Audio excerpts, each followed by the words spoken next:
Hello and welcome to Pureplays Games. I was thinking over what games I wanted to play next, and I was just thinking of what I got really addicted to over the summer, and so I made a decision to play through one of my favorite game series that I've recently became a big fan of, and I decided to play through the one I'm least familiar with simply because why not? And I'm also playing through this live because this is the type of game that's better off being played live. And let me just shut up while the intro cutscene plays.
And yes, this is Demon Souls, the first of the three Souls games.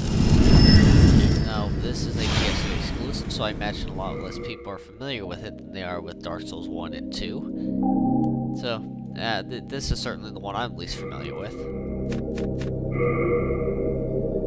And I wanted to go with this simply because I honestly feel it's underappreciated, so. And plus I want something to play through while I'm waiting for Bloodborne and Dark Souls 2 Scholar of the First Sin. Because, you know, I just can't wait for those games. Okay, come on. I hate typing on the PS3.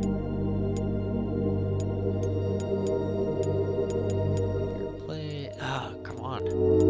And also, yeah, I'm a bit of a grammar Nazi, so I gotta get this all correct and squared away. And there we go. I am pretty sure I am a male, and let me see. Knight, Hunter. Now, these are all different classes. One of the unique things about the whole Souls games is that simply choosing a class does not relegate you purely to what each of them can do. Like, you can be a magician, but you can still have a you can still have a powerful strength weapon, or focus mainly on that, or you could be a barbarian and know faith and magic, and you know, these are simply ways to start off the game. Like royalty, he's probably the easiest to go through the game if you're just trying to slowly crawl your way through.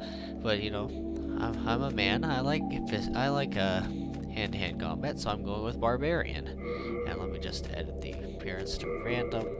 Easy enough. That. And you know, there's our character. And I'll try to explain this all best I can. I'm sorry if there's any delay with my voice to the video. I have yet to figure out how to fix that. King Alant XII, by channeling the power of souls, brought unprecedented prosperity to his northern kingdom of Boletaria. That is, until the colorless deep fog swept across the land. Boletaria was cut off from the outside world, and those who dared penetrate the deep fog never returned. But Valarfax of the royal Twin Fangs broke free from the fog and told the world of Boletaria's plight. That the old King Alant had aroused the Old One, the great beast below the Nexus, from its eternal slumber, and that a colorless fog had swept in, unleashing terrible demons. The demons hunt down men and claim their souls. Those who lose their souls also lose their minds. The mad attack the sane, and chaos reigns. Valarfax spoke of the enticing power of the demon souls. Each time a demon claims a human soul, the demon's own soul is invigorated by the life force, and the power of a mature demon's soul is beyond human imagination. The legend spread quickly. Mighty warriors were drawn to the accursed land, but none have returned. Bjor of the Twin Fangs, Yurt the Silent Chief, Sage Urbane, Skurver the Wanderer, the Sixth Saint Astraea and her knight Garl Vinland, and Sage Frake the Visionary. The colorless deep fog slowly creeps beyond Boletaria's borders. Humankind faces a slow and steady extinction. The deep fog will eventually swallow all lands near and far. But Boletaria has one final hope. A lone warrior who has braved the baneful fog. Has the land found its savior? Or have the demons found a new slave?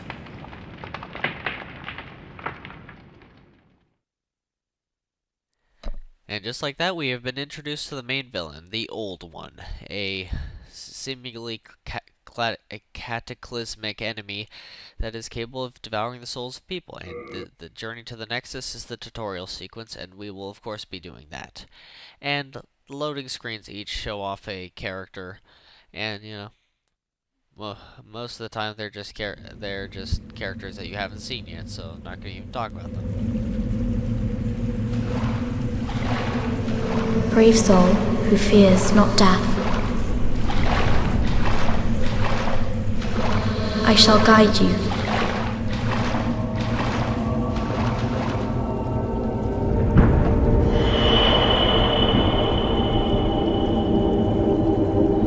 So that you may lull the Old One back to slumber.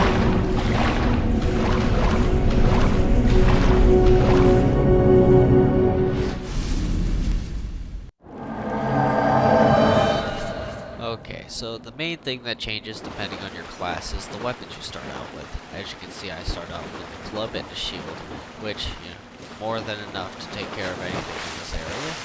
See, and here's the first enemy. This guy is specifically made to not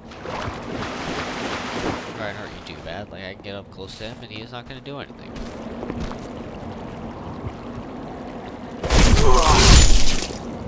And to anyone who's familiar with Dark Souls 1 and Dark Souls 2, the attack is very similar. It's R1 to do light attack, R2 to do a charge attack, L1 to block, L2 to do a parry, circle button to do a dodge. Yeah, and so now anyone who's unfamiliar with the Souls series, this game requires patience. It has a reputation of being hard, but I always find that it's only hard when you're having a hard when you're not patient. This patience yields rewards in this game. Like, see here, I could try running between the two and like hit them both, but you know, gotta be patient, hit them each there. And this shield isn't exactly 100% defense, you see. Yeah, I will still take a little bit of damage, but he's still, well, he's dead and I'm not. So, here. And corners will also be a detriment to you a lot of times in the game. You just gotta be careful about looking beside them.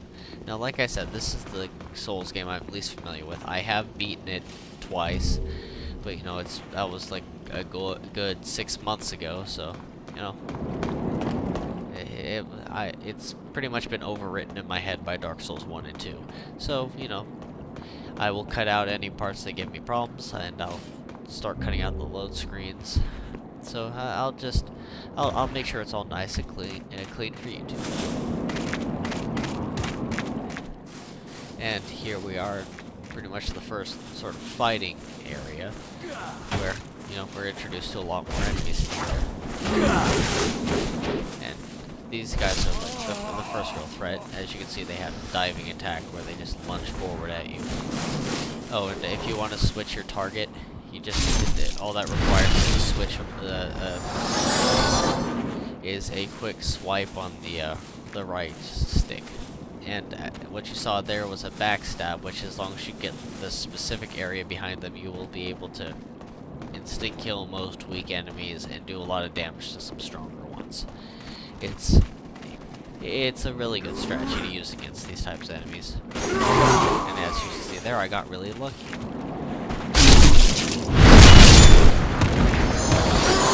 You also get some invincibility frames while doing that, so that's also always helpful. And like that, we've killed everything in this area, so all that's left is to touch the archstone. Warp to a new area. Now, I'm not the best Dark Souls player. I will admit this. I love the games, and I will eventually make it through them, but it will be a rough ride, I can promise you that. But that's what editing is for. So, and much like the much like the name of the later games imply, this game is dark. There are a lot of areas where it's really hard to see. Some differences I can point out between this game and some of the later ones is, first thing is the magic bar up there. This is much more akin to something like to normal RPGs like Pokemon, not Pokemon. What's a good example? Just a generic magic bar. And normally what Dark Souls would do is something like the Pokemon system, where you can only have a certain amount of uses per spell. But this one is, seeing as this was kind of like a prototype game, it certainly has a lot of differences. And health items are in the bottom of the D-pad selection, which these are actual health items instead of like the Estus flask system in Dark Souls 1. And this guy is intended to be your introduction to parrying. Now what you gotta do is you gotta wait for the perfect time. Okay, yeah, I've always been bad at this. Just gotta wait, and there. Right when he's about to hit you, you need to press R2. Well, this may not work for all enemies, it certainly worked against him. Now, I've always had, I've never been good at that, but, and if I press R1, I am able to, if I press triangle, I can dual hand this, which increases the amount of attack it does. I could do that against this guy, but you know, why would I do that when I could just... And that deals with those guys really well. And this is just, like I said, this is overall tutorial sequence. You're able to skip past this just as easily, and I just feel the need to show it off as part of the game. And Crescent Moongrass heals a small amount of health. Let me just show that real quick. Now, that's not much health at all, but half Moongrass heals a bit more, but I'm not going to use that right now.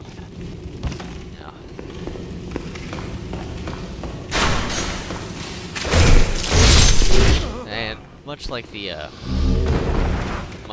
plots of Dark Souls, these enemies that we're fighting are people who have been soul starved and are simply seeking out to gather more souls and become stronger. But it's a completely different universe than Dark Souls, honestly.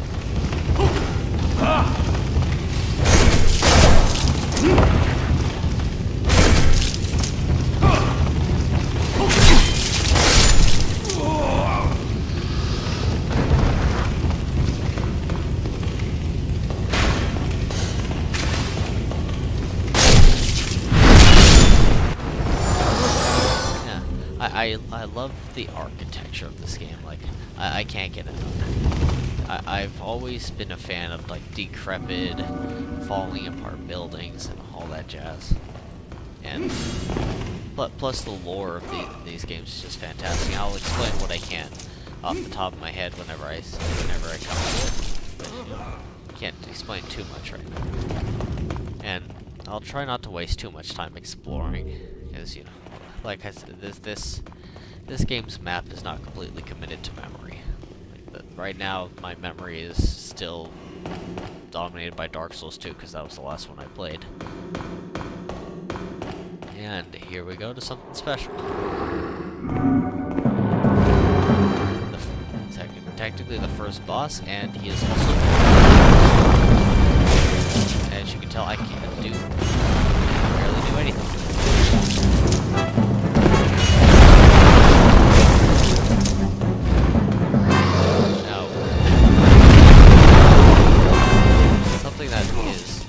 About this guy is you are technically supposed to lose to him, but you know, yep, just like that. Now, it is possible to beat him, but I've never personally been able to do it. But yeah, so that the whole idea of that is that he went into the land covered in the deep fog, and then he just died to that creature. If you die anywhere earlier in the tutorial, you'll get this sequence as well. But now is when the real game begins.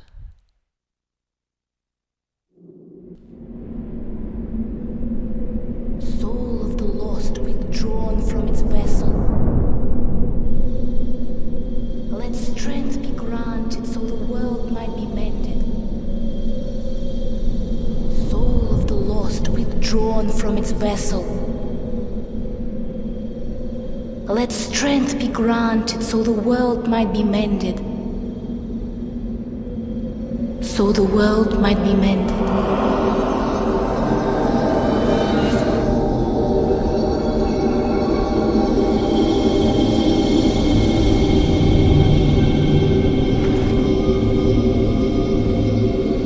This is the Nexus. It holds together the northern land of Boletaria. Thou canst not exit the Nexus, but each of the 5 archstones will connect them to another.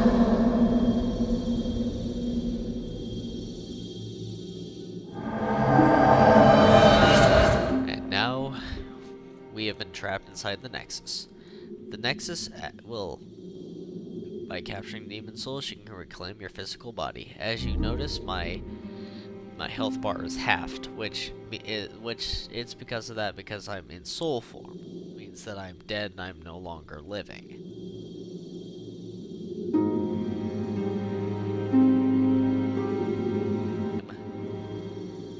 Suck this guy. Well, you slipped through the fissure too, did you? You came for demon souls? Or to save this land and be remembered as a hero? Hunting for demons? Try one of the archstones. Now go. That is why you came, is it not? To this accursed Boletaria. Now, from now on, I'm gonna mostly be speaking over the voices of the NPCs. I'm Stockpile Thomas.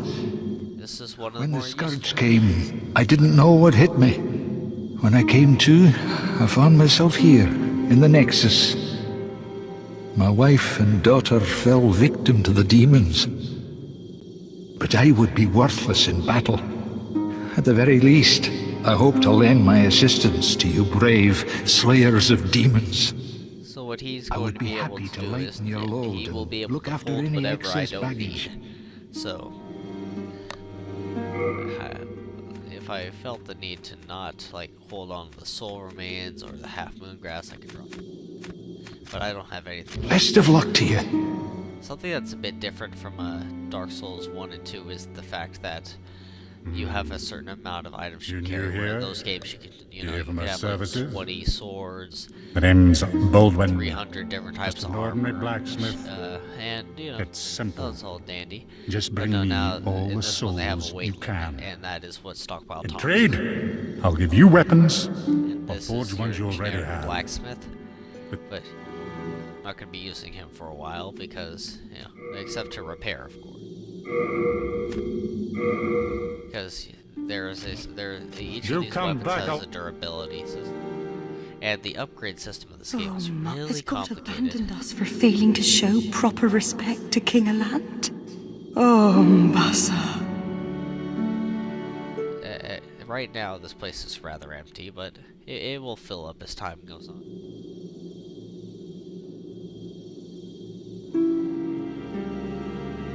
And that's it for right now. Now, something else that is slightly different about Demon Souls is the fact that unlike the whole intertwined levels that Dark Souls 1 has, where, you know, it was a whole world to explore and pathways would lead, there would be infinite amount of shortcuts, just, well, not really, that would lead from one area to another, and you could just, every area was connected, and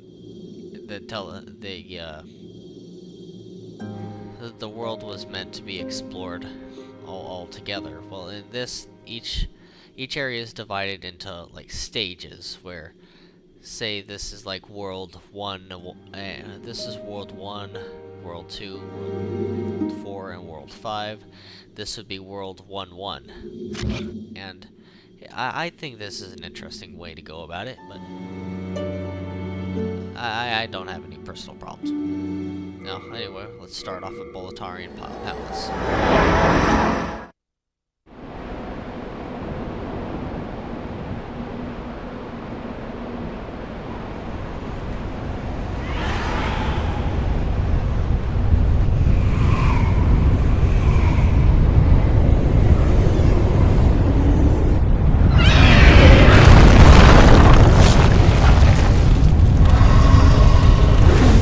Right off, we're introduced to a dragon.